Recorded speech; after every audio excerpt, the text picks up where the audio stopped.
Hello friends, आप सबका welcome है, स्वागत है वेब से टू केयर में। दोस्तों, आज हम लोग करने वाले हैं टॉपिक आदर्शवाद और पाठ्यक्रम।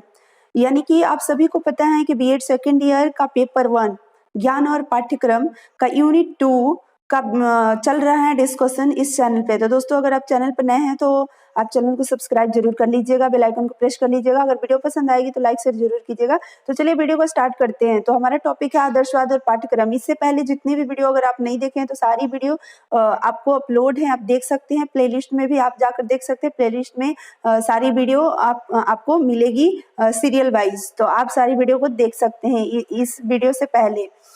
दोस्तों, आज हम करेंगे आदर्शवाद और पाठ्यक्रम। आदर्शवाद एक ऐसे पाठ्यक्रम का निर्धारण करता है जो मनुष्य के विचारों, आदर्शों तथा अनुभवों पर आधारित है। जैसा कि आप सभी को पता है कि आदर्शवाद एक विचारधारा, यानी कि विचार, आदर्शवादी जो लोग होते हैं वो विचारों को ज्यादा इंपॉर्टेंस देते हैं, वस्तुओं को ज्यादा इंपॉर्टेंस नहीं देते हैं। ये सारी चीजें हम लोग पिछले वीडियो में पढ़ चुके हैं। तो दोस्तों, इसमें हम लोग पढ़ेंगे कि जो आदर्शवाद है और पाठ्यक्रम है उन दोनों के बीच में क्या रिलेशन है, आदर्शवाद पाठ्यक्रम को किस तरीके से डिजाइन करना चाहते हैं, या पाठ्यक्रम में क्या क्या चीजें वो शामिल करना चाहते हैं या करते हैं। आदर्शवाद एक ऐसा पाठ्यक्रम का निर्धारण करते हैं, एक ऐसा उनके द्वारा पाठ्यक्रम का निर्धारण होना चाहिए जो मनुष्य के विचारों, आदर्शों और अनुभवों पर आधारित हो। आदर्शवादियों के अनुसार पाठ्यक्रम में मानव जाति के संपूर्ण अनुभव और समाज की सभ्यता, संस्कृति के उत्कर्ष को स्थान मिलना चाहिए। यानी कि हमारे मनुष्य जाति के अनुभव को भी स्थान मिलना चाहिए, समाज की सभ्यता और संस्कृति को भी पाठ्यक्रम में स्थान मिलना चाहिए आदर्शवाद के अनुसार। इस प्रकार आदर्शवादी अपने पाठ्यक्रम में मानवीय तथा वैज्ञानिक दोनों प्रकार के विषयों का स्थान देना चाहते हैं। और दोस्तों, यहाँ पर देख सकते हैं कि ऐसा नहीं कि केवल मानवीय ही विषय को स्थान देना चाहते हैं, वैज्ञानिक विषय को भी वह स्थान देना चाहते हैं। आगे हम देखेंगे प्लेटो के अनुसार पाठ्यक्रम। तो दोस्तों, प्रसिद्ध आदर्शवादी प्लेटो हैं। इनके अनुसार क्या है कि ईश्वर की प्राप्ति जीवन का प्रमुख उद्देश्य है। जीवन का प्रमुख उद्देश्य क्या है? ईश्वर की प्राप्ति। और ईश्वर की प्राप्ति कैसे हो सकती है? इस उद्देश्य की पूर्ति के लिए हमें क्या करना होगा? सत्यम शिवम सुंदरम आदर्शों को अपनाने से ही हो सकती है। यानी सत्यम शिवम सुंदरम को पहले हमें समझना होगा, फील करना होगा, अनुभव करना होगा, तभी हम ईश्वर की प्राप्ति कर सकते हैं। और ये मुख्य उद्देश्य उनके अनुसार, प्लेटो के अनुसार जीवन का मुख्य उद्देश्य है। प्लेटो ने मानवीय क्रियाओं को 3 भागों में बांटा है, एक बौद्धिक, दूसरा कलात्मक और तीसरा नैतिक। यहाँ आप देख सकते हैं मानवीय क्रियाओं, बौद्धिक, कलात्मक और नैतिक 3 भागों में उन्होंने बांटा है प्लेटो ने। अगर हम देखिए कलात्मक में तो भाषा, साहित्य, इतिहास, भूगोल, गणित एवं विज्ञान ये सभी है। और इसमें काव्य और कलाएं भी है, इसका पाठ कलात्मक का। और दूसरा धर्म और नीति शास्त्र भी है। तो दोस्तों, यहाँ पर देख सकते हैं। उसके बाद जे.एस. रॉस के अनुसार पाठ्यक्रम जो है वो किस प्रकार से डिजाइन किया जाता है या करना चाहिए, ये आप देख सकते हैं। तो यहाँ पर दोस्तों, मानवीय क्रियाओं को ये 2 भागों में बांटे हैं, एक शारीरिक यानी फिजिकल एक्टिविटी और दूसरा आध्यात्मिक क्रिया यानी स्पिरिचुअल एक्टिविटीज। तो शारीरिक क्रियाएं में अगर देखा जाए तो स्वास्थ्य विज्ञान और व्यायाम यानी एक्सरसाइज और फिजिकल साइंस, इस 2 को रखे हैं फिजिकल एक्टिविटीज में। और दोस्तों, आध्यात्मिक क्रियाएं में साहित्य, कला एवं संगीत, धर्म एवं नीति शास्त्र, इतिहास एवं भूगोल इसको रखे हैं। आगे अगर हम देखें तो यहाँ पर देख सकते हैं कि दोनों प्रकार की मानवीय क्रियाओं के संबंध में रॉस ने कहा है। यानी ये 2 प्रकार की जो मानवीय क्रियाएं शारीरिक और आध्यात्मिक बताए हैं, इन दोनों के बारे में उन्होंने क्या बोला है कि दोनों एक दूसरे से क्या है, मतलब कि रिलेटेड है, संबंधित है। दोनों को एक दूसरे से अलग नहीं किया जा सकता है। अगर हमें आध्यात्मिक क्रियाएं यानी साहित्य, कला, संगीत, धर्म, नीति शास्त्र, जो भी इतिहास, ये सारी चीजें जो भी क्रियाएं हैं, तो इसके लिए शारीरिक यानी स्वस्थ एक्सरसाइज और स्वस्थ विज्ञान यानी कि ये जानना जरूरी होगा, क्योंकि जब तक हम स्वस्थ नहीं रहेंगे तब तक हम कोई भी एक्टिविटी नहीं कर सकते हैं। और दोस्तों, ये भी है कि हम आध्यात्मिक एक्टिविटी से भी स्वास्थ्य को भी प्राप्त कर सकते हैं। तो दोनों एक दूसरे से संबंधित है। उनके मतानुसार पाठ्यक्रम में स्वास्थ्य संबंधी क्रियाओं के अंतर्गत स्वास्थ्य विज्ञान, शरीर का रक्षा करना, कला कौशल तथा आध्यात्मिक विषयों के अंतर्गत उन्होंने साहित्य, कला, कविता, संगीत, धर्म विषय को रखा है। यानी कि आध्यात्मिक क्रिया के अंदर उन्होंने क्या क्या रखा है ये देख सकते हैं, और शारीरिक क्रिया के अंदर उन्होंने क्या क्या रखा है ये आप देख सकते हैं। नेक्स्ट दोस्तों, हम लोग देखेंगे टीपी नन के अनुसार पाठ्यक्रम। तो यहाँ पर आप देख सकते हैं टीपी नन के अनुसार पाठ्यक्रम क्या है। तो नन ने ये बोला था कि पाठ्यक्रम का रूपरेखा इस प्रकार से होना चाहिए कि जिससे कि व्यक्ति और समाज का अस्तित्व की रक्षा हो, यानी ऐसा उसमें विषय शामिल करना चाहिए पाठ्यक्रम में जिसे व्यक्ति और समाज का रक्षा हो, उसके अस्तित्व का रक्षा हो, सभ्यता और संस्कृति का निर्माण हो। तो उन्होंने समाज और व्यक्ति की अस्तित्व की रक्षा के लिए कौन कौन सा सब्जेक्ट बोला? नीति शास्त्र, धर्म, सभ्यता और संस्कृति के निर्माण के लिए उन्होंने साहित्य, इतिहास, भूगोल, विज्ञान, गणित आदि विषयों की उन्होंने बात की। तो यहाँ पर आप देख सकते हैं उन्होंने किन किन विषयों की बात की। व्यक्ति और समाज की रक्षा के लिए नीति शास्त्र और धर्म की बात की। सभ्यता और संस्कृति के निर्माण के लिए उन्होंने साहित्य, इतिहास, भूगोल, गणित, विज्ञान की बात की। दोस्तों आगे देखेंगे हार्वर्ड के अनुसार पाठ्यक्रम, यानी जो ये सब आदर्शवादी है जो अपने अनुसार पाठ्यक्रम के बारे में उन्होंने क्या बोला कि पाठ्यक्रम कैसा होना चाहिए। तो हार्वर्ड के अनुसार क्या है कि प्रसिद्ध आदर्शवादी ये भी हैं, उन विषयों को प्रमुख स्थान इन्होंने दिया है जो नैतिकता के विकास में सहायक, यानी नैतिक चीजों को इन्होंने ज्यादा मतलब कि फोकस किया है, नैतिकता के विकास में सहायक हो, क्योंकि उनके अनुसार शिक्षा एकमात्र ऐसा उद्देश्य है जिससे कि नैतिकता का विकास किया जा सकता है। यानी उन्होंने ये सोचा कि शिक्षा ही एक ऐसा मतलब कि साधन है जिससे हम नैतिकता का विकास कर सकते हैं, इसलिए पाठ्यक्रम ऐसा होना चाहिए कि नैतिकता का विकास हो। हार्वर्ड ने पाठ्यक्रम में क्या क्या बोला? साहित्य, कला, संगीत, इतिहास आदि को एवं मुख्य उन्होंने गणित, विज्ञान, भूगोल आदि विषयों को भी उन्होंने स्थान दिया, लेकिन साहित्य, कला, संगीत, इतिहास को उन्होंने मेन ज्यादा इम्पोर्टेंस दिया और गणित, विज्ञान और भूगोल को उन्होंने उतना इम्पोर्टेंस नहीं दिया, उतना स्थान नहीं दिया जितना कि साहित्य, कला, संगीत और इतिहास को उन्होंने स्थान दिया। आदर्शवाद और शिक्षण विधियां, आगे दोस्तों हम लोग देखेंगे आदर्शवाद और शिक्षण विधियां। अब इसमें शिक्षण विधि की बात करेंगे, जैसा कि हम लोगों ने पाठ्यक्रम की बात कर ली। शिक्षण विधि के संबंध में आदर्शवादी का क्या मत है?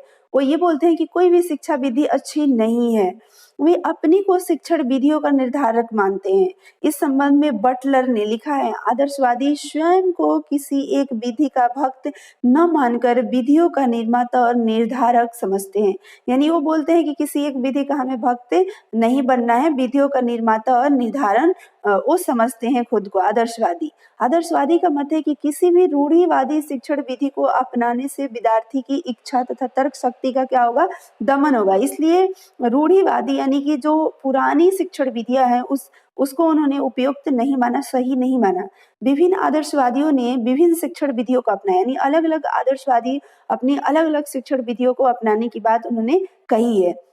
कोई एक शिक्षण विधि इनके मतलब की कारण नहीं है, मतलब आदर्शवादी का कहने का मतलब कोई एक ऐसा कोई शिक्षण विधि नहीं है जिसको हर कोई माने, सभी का अलग अलग इस पर राय रहा।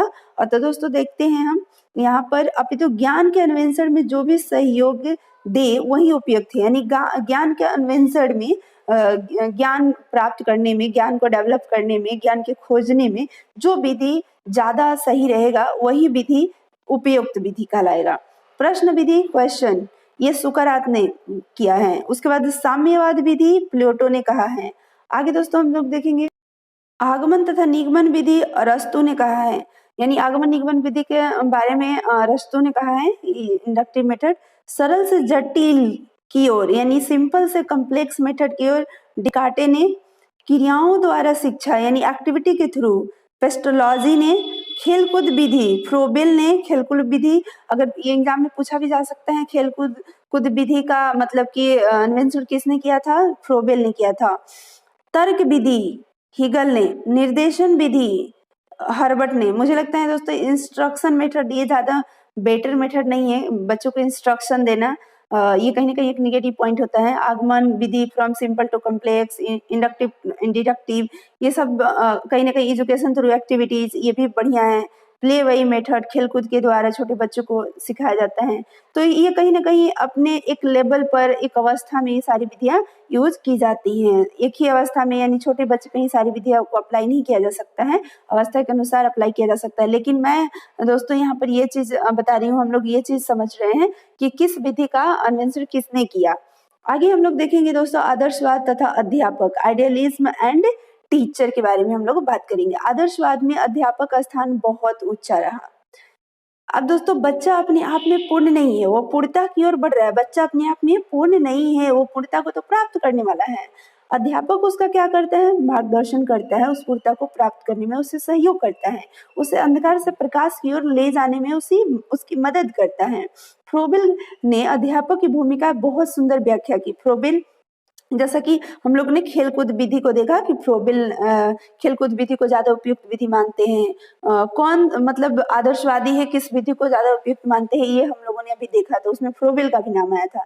फ्रोबेल, अगर हम बात करें टीचर्स के बारे में, वो क्या बोलते हैं, तो वो बोलते हैं कि स्कूल एक प्रकार का उद्यान है, यानी एक बगीचा है। स्कूल क्या है, एक बगीचा है। अध्यापक उसका संचित माली है तथा बच्चा एक कोमल पौधा है। बच्चा क्या है, कोमल पौधा। और पौधा को जिस तरह से माली सिंचाई करता है, उसको पालन पोषण करता है, तब जाकर एक पौधा वो बड़ा होता है, अपने पैरों पर खड़ा होता है, तब उसको डर नहीं रहता है किसी बकरियों से मतलब कि चढ़ जाएगी या उसको मतलब कि उसके अस्तित्व को खत्म कर देगी, उसे डर नहीं रहता है। लेकिन जब तक वो बड़ा नहीं होता है तब तक उसको घेराबंदी करके उसकी रक्षा वो करता है, माली की जिम्मेदारी होता है। उस तरह से शिक्षक की जिम्मेदारी होता है, मतलब जो कोमल बच्चे होते हैं उनको उनका मार्गदर्शन करना सही डायरेक्शन में। जैसे माली के बिना बगीचे में केवल जंगली पौधे उपज होती है, माली वहाँ पुष्पों को अपन पानी में सहायता करता है। यानी अगर माली नहीं हो तो जंगल में फूल नहीं उगेंगे, केवल मतलब जंगली पौधे, कांटे, ये सब उग जाएंगे। लेकिन माली वहीं रहता है तो वो फूल पनपाने में सहायता करता है। उसी तरह से अगर शिक्षक नहीं हो तो बच्चे एक जंगली पौधे की तरह, बच्चे को जंगली पौधे से कंपेयर यहाँ पर फ्रोबेल ने किया है। टीचर की मतलब अनुपस्थिति में, टीचर अगर नहीं है तो, अगर टीचर है तो बच्चे को पुष्प से, फूल से कंपेयर किया है उन्होंने। आदर्शवाद ने शिक्षा प्रक्रिया में अध्यापक को विशेष स्थान दिया है, बालक को गौण स्थान दिया है। यानी बालक को इन्होंने ज्यादा इंपॉर्टेंस नहीं दिया है, टीचर को ज्यादा इंपॉर्टेंस दिया। किसने, आदर्शवाद ने। शिक्षा में अध्यापक का स्थान आदरणीय एवं गौरवमय है। उनका स्थान ईश्वर के बाद है, ईश्वर के बाद, लेकिन उनका स्थान बताया है। बालक को ईश्वर तक पहुंचने का रास्ता बताता है कौन, टीचर्स। वह जीवित आदर्श है ना, लिविंग आइडियल है। बालक उसका अनुकरण करता है, बिल्कुल अपने टीचर का अनुकरण करते हैं। उसका व्यक्तित्व आदर्श होना चाहिए, बिल्कुल टीचर का व्यक्तित्व जो होना चाहिए आदर्श होना चाहिए। आगे हम लोग देखेंगे जेंटाइल। जेंटाइल, अध्यापक आदर्श चरित्र का आध्यात्मिक प्रतीक है। उन्होंने क्या बोला है कि अध्यापक जो है आदर्श चरित्र का आध्यात्मिक प्रतीक है, एक सिंबल है। अध्यापक ईश्वर का सहकर्मी माना गया है। उसके बाद दोस्तों, अध्यापक मनुष्य की आध्यात्मिक विपौती का पुजारी है। अध्यापक के लिए अध्यापन कार्य मिशन के रूप में होना चाहिए, ना कि व्यवसाय के रूप में। यानी कि उसका जो टीचिंग है वो एक मिशन होना चाहिए, ना कि बिजनेस होना चाहिए। आदर्शवाद के अनुसार अध्यापक में कुछ गुण होना चाहिए, आदर्शवादियों के अनुसार। दोस्तों यहाँ पर जो भी चीज हम लोग पढ़ रहे हैं वो आदर्शवादी विचारधारा के अनुसार पढ़ रहे हैं। आदर्शवादी ये बोलते हैं कि टीचर में कुछ ऐसे गुण होना चाहिए, उसे एक आदर्श व्यक्ति होना चाहिए, सही चीज है। अध्यापक वास्तविकता का मानवीकरण हो, बिल्कुल बालक को पूर्णता की ओर ले जाने में वह ईश्वर का सहकर्मी है। वह मनुष्य की आध्यात्मिक परंपरा का पुरोहित है, आध्यात्मिक परंपरा को भी वो मतलब कि फॉलो करता हो, करवाता हो। और कहीं ना कहीं बच्चों को ईश्वरीय ज्ञान या आत्मा के ज्ञान भी कराने में ईश्वर की मतलब मदद कर रहा है। कहने का मतलब क्या है कि ईश्वर का काम होता है लोगों के अंदर एक आध्यात्मिक प्रवृत्ति डालना, लेकिन ईश्वर स्वयं आकर तो उस काम को नहीं करेगा ना, लोगों के द्वारा ही करवाएगा। तो जो लोग इस काम को करवा रहे हैं वो कहीं ना कहीं ईश्वर का क्या है, सहयोगी है, सहकर्मी है। वह एक दार्शनिक, एक मित्र तथा मार्गदर्शक है। टीचर के बारे में वो क्या बोलते हैं कि दार्शनिक होना चाहिए, मित्र की तरह बिहेव करना चाहिए, एक मार्गदर्शक है टीचर। आगे हम लोग देखेंगे दोस्तों आदर्शवाद तथा अनुशासन। तो यहाँ पर आदर्शवाद अनुशासन के बारे में क्या बोलते हैं, फ्रोबेल। फिर वही खेल कूद विधि को जिन्होंने उपयुक्त विधि माना था, फ्रोबेल, उनकी नाम आती है। बालक की रुचि का ज्ञान प्राप्त करके, यानी बालक को किन चीजों में रुचि है उस चीज का ज्ञान प्राप्त करके तथा उसके साथ प्रेम और सहानुभूति व्यक्त करके उस पर नियंत्रण रखना जाना चाहिए। अब ये क्या बोलते हैं अनुशासन के बारे में कि बच्चे का रुचि का ज्ञान प्राप्त कर लो, प्रेम और सहानुभूति व्यक्त करके उसके प्रति, लेकिन उस पर कंट्रोल रखो। एक होता है ना कि घर में एक माँ बाप ऐसे होते हैं कि जो बच्चे के ऊपर कठोरात्मक एकदम डर भय के से अपने अंडर में उनको करके रखते हैं, अनुशासन के ऊपर बनाए रखते हैं। और एक पेरेंट्स इतने ऐसे होते हैं जो प्रेम से, सहानुभूति से, लेकिन उसको अपने कंट्रोल में ही रखे होते हैं। तो यहाँ पर ये बात करते हैं प्रेम और सहानुभूति व्यक्त करके उसके ऊपर कंट्रोल रखना, बच्चे के ऊपर कंट्रोल रखना। इस प्रकार आदर्शवादी प्रभावात्मक अनुशासन के पक्षधर हैं, यानी जिसका प्रभाव उस पर पड़े। वे न तो दमनकारी कठोर अनुशासन के पक्ष में हैं, क्योंकि दंड और भय से स्थापित किया गया अनुशासन अस्थायी होता है। यानी वो ये नहीं बोलते हैं कि दमनकारी यानी कठोर अनुशासन के पक्ष में नहीं है, वो प्रेम और सहानुभूति से उसके ऊपर एक कंट्रोल बनाए रखो, ये उनका कहना है आदर्शवादियों का। क्योंकि वो बोलते हैं कि दंड और भय से अगर उसके ऊपर हम अनुशासन बनाते हैं तो वो कुछ देर के लिए होगा, वो अस्थायी नहीं होगा। और न ही स्वतंत्र अनुशासन का वो समर्थन मानते हैं, और ये भी नहीं वो मानते हैं कि तुम बिल्कुल बच्चे को स्वतंत्र छोड़ दो, मतलब अब बिल्कुल उसके ऊपर किसी भी तरह का कंट्रोलिंग मत रखो, तो इसको भी नहीं मानते। और कठोर अनुशासन उसके ऊपर लगा के रखो, इसको भी वो नहीं मानते। वो मानते हैं कि प्रेम और सहानुभूति के साथ उसको कंट्रोल में रखो, क्योंकि स्वतंत्र अनुशासन के क्या होगा, बालक के विकास में बाधा उपस्थित होगी। क्योंकि कोई भी बच्चा होता है, अगर उसको पूरा स्वतंत्रता छोड़ दिया जाए इनके अनुसार, तो उसका कहीं ना कहीं डेवलपमेंट में बाधा उत्पन्न होगा। इसलिए उसको कंट्रोल होना चाहिए, लेकिन कठोर दंड और भय वाला उस पर अनुशासन नहीं चलाना चाहिए। उनका विश्वास है कि बालक को उच्च आदर्श, विचार, मूल्य, कर्तव्य आदि से परिचित कराना चाहिए कि क्या आदर्श है, क्या विचार होना चाहिए, क्या मूल्य, कर्तव्य क्या है, इन सब से परिचित कराकर उनमें अनुशासन की एक भावना पैदा करना चाहिए, जिससे कि उनका आध्यात्मिक विकास हो सके। आगे हम लोग देखेंगे थॉमस और लोंग ये क्या बोलते हैं स्वतंत्रता अनुशासन के बारे में। इन्होंने कहा है प्रकृतिवादियों का नारा है स्वतंत्रता, यानी जो प्रकृतिवादी विचारधारा के जो लोग हैं वो बोलते हैं स्वतंत्रता, माने बिल्कुल स्वतंत्रता होना चाहिए, कोई अनुशासन नहीं होना चाहिए बच्चे के ऊपर। लेकिन आदर्शवादियों का नारा क्या है, अनुशासन, की नहीं अनुशासन होना आवश्यक है। उन्होंने कहा कि बालक के लिए अनुशासन आवश्यक है। अनुशासन के अभाव में वो सत्यम शिवम सुंदरम का उपासक नहीं बन सकता है, वो उसकी अनुभूति वो नहीं कर सकता है। इसलिए शिक्षा का दायित्व क्या है कि अपने उच्च आदर्शों से बालक को इस प्रकार प्रभावित करे जिसमें उसके अंदर अनुशासन अपने आप ही विकसित हो जाए। यानी उनका कहना यह है कि शिक्षा इस प्रकार की होनी चाहिए कि बच्चे के अंदर ऑटोमेटिक अनुशासन डेवलप हो जाए। इस प्रकार का अनुशासन होता है वो अस्थायी होता है, लेकिन डर से जो अनुशासन को लाया जाएगा वो अस्थायी नहीं होगा। और फिर एक आप देख सकते हैं प्रो हॉर्नी ने लिखा है, शक्ति का प्रारंभ बाह्य रूप से होता है, यानी बाहरी रूप से, परंतु यह उचित होगा कि यदि इसका अंत आदत निर्माण द्वारा आंतरिक रूप से हो। यानी हम तो पहले बाहर से तो उसके ऊपर फोर्स अप्लाई करके कंट्रोलिंग करना शुरू करते हैं, लेकिन उसकी हैबिट बन जाए उस अनुशासन, उस डिसिप्लिन में रहने का, और धीरे धीरे उसकी आंतरिक रूप वो ले ले कि उसके बाद हम, जैसे होता है ना कि एक बच्चे को आप समझा रहे हो प्यार से कि पढ़ो, मान लो वो आवारागर्दी कर रहा है लेकिन आप समझा रहे हो प्रेम से, लेकिन धीरे धीरे उसके अंदर एक डेवलप हो गया खुद ही कि हमें क्या करना है। अगर ये डेवलप हो गया तो फिर उस पर हमें फोर्स अप्लाई करने की जरूरत नहीं पड़ेगी। तो ये चीज आदर्शवादी का कहना है। आगे हम लोग देखेंगे आदर्शवाद तथा विद्यालय और आदर्शवाद, यानी विद्यालय के बारे में आदर्शवाद का क्या विचारधारा है ये जानते हैं। आदर्शवादियों ने शिक्षा के लिए विद्यालय को अत्यंत आवश्यक माना है, यानी कि एजुकेशन के लिए विद्यालय को होना बहुत जरूरी है। उनका कहना है कि विद्यालय वह स्थान है जहाँ पर बालकों को विचार और तर्क करने के लिए एक उचित पथ प्रदर्शन प्राप्त होता है, एक रास्ता मिलता है जहाँ पर वो अपने विचार और तर्क को प्रस्तुत कर सकते हैं, जहाँ पर सामाजिक गुणों का उनका विकास हो सकता है, जहाँ संस्कृति और आध्यात्मिक गुणों को ग्रहण करने का उन्हें एक मौका मिलता है, जहाँ समाज कल्याण से संबंधित प्रश्नों और उनके समाधान पर वो विचार कर सकते हैं। हमारे समाज कल्याण से जो भी रिलेटेड क्वेश्चन हो वो अपने विद्यालय में रख सकते हैं, उसका सोल्यूशन भी उन्हें मिल सकते हैं। आदर्शवाद का विद्यालय सादा जीवन, आदर्शवाद के अनुसार क्या है, विद्यालय सादा जीवन उच्च विचार के सिद्धांत पर आधारित है। यानी विद्यालय ऐसा होना चाहिए कि सादा जीवन और विचार उच्च हो। वे विद्यालय के आंतरिक पक्ष पर अधिक बल देते हैं, यानी उनके भवन पर कम। ऐसा नहीं कि खूब अट्रैक्टिव भवन हो, टाइल्स मार्बल लगा हुआ हो, एसी लगा हुआ हो, लेकिन आंतरिक जो बच्चे का विचार है वो डेवलपमेंट नहीं हो, कोई डिसिप्लिन नहीं हो, कोई उनके अंदर आध्यात्मिक विचारधारा नहीं हो, किसी भी तरह का सामाजिक गुण उनमें नहीं डेवलप हो रहा हो, तो इस चीज को नहीं मानते।